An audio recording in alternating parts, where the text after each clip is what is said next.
ॐ श्री संकटनाशन गणेश स्तोत्रम्। ॐ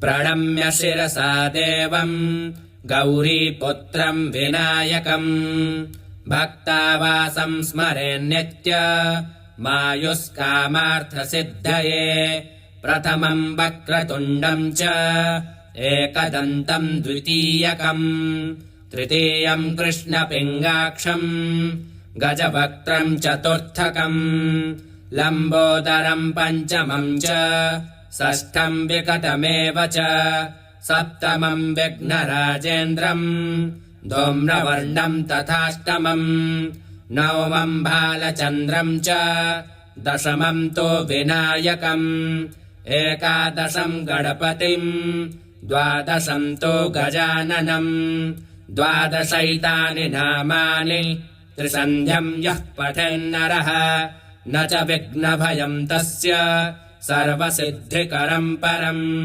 विद्यार्थी लभते विद्याम् धनार्थी लभते धनम् पुत्रार्थी लभते पुत्रान् मोक्षार्थी लभते गतिम् जपेद्गणपतिस्तोत्रम् षड्भिर्मासैः फलम् लभेत् संवत्सरेण सिद्धिम् च लभते नात्र संशयः अष्टेभ्यो ब्राह्मणेभ्यश्च लिखित्वा यः समर्पयेत् तस्य विद्या भवेत् सर्वा गणेशस्य प्रसादतः।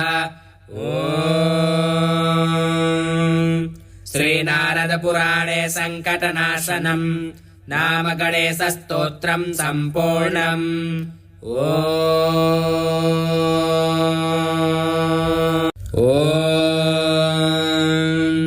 श्री संकटनाशन गणेश स्तोत्रम्। ॐ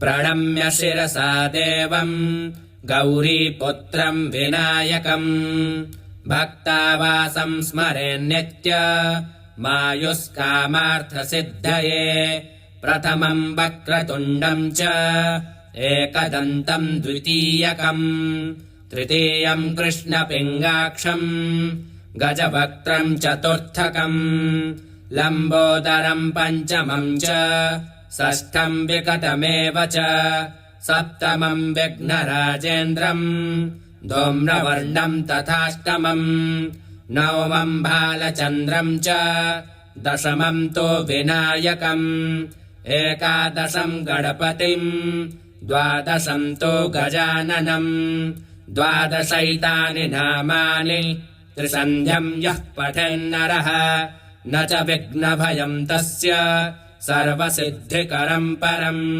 विद्यार्थी लभते विद्याम् धनार्थी लभते धनम् पुत्रार्थी लभते पुत्रान् मोक्षार्थी लभते गतिम् जपेद्गणपतिस्तोत्रम् षड्भिर्मासैः फलम् लभेत् संवत्सरेण सिद्धिम् च। ॐ श्री संकटनाशन गणेश स्तोत्रम्। ॐ प्रणम्य शिरसा देवम् गौरीपुत्रम् विनायकम् भक्तावासं स्मरेन्नित्य मायुष्कामार्थसिद्धये प्रथमम् वक्रतुण्डम् च एकदन्तम् द्वितीयकम् तृतीयम् कृष्णपिङ्गाक्षम् गजवक्त्रम् चतुर्थकम् लम्बोदरम् पञ्चमम् च षष्ठम् विकटमेव च सप्तमम् विघ्नराजेन्द्रम् धूम्रवर्णम् तथाष्टमम् नवमम् बालचन्द्रम् च दशमम् तु विनायकम् एकादशम् गणपतिम् द्वादशम् तु गजाननम् द्वादशैतानि नामानि त्रिसन्ध्यम् यः पठेन्नरः न च विघ्नभयम् तस्य सर्वसिद्धिकरम् परम्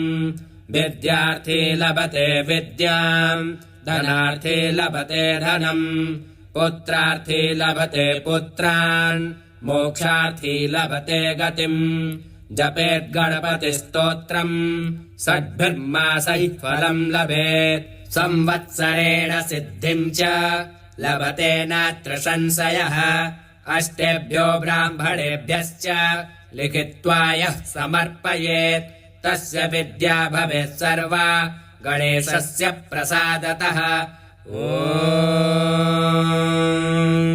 श्रीनारदपुराणे सङ्कटनाशनम् नाम गणेशस्तोत्रम् सम्पूर्णम्।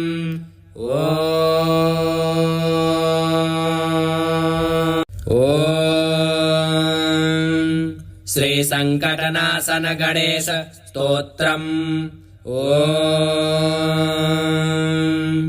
प्रणम्य शिरसा देवम् गौरीपुत्रम् विनायकम् भक्तावासम् स्मरेन्नित्य मायुष्कामार्थसिद्धये प्रथमम् वक्रतुण्डम् च एकदन्तम् द्वितीयकम् तृतीयम् कृष्णपिङ्गाक्षम् गजवक्त्रम् चतुर्थकम् लम्बोदरम् पञ्चमम् च षष्ठम् विकटमेव च सप्तमम् विघ्नराजेन्द्रम् धूम्रवर्णम् तथाष्टमम् नवमम्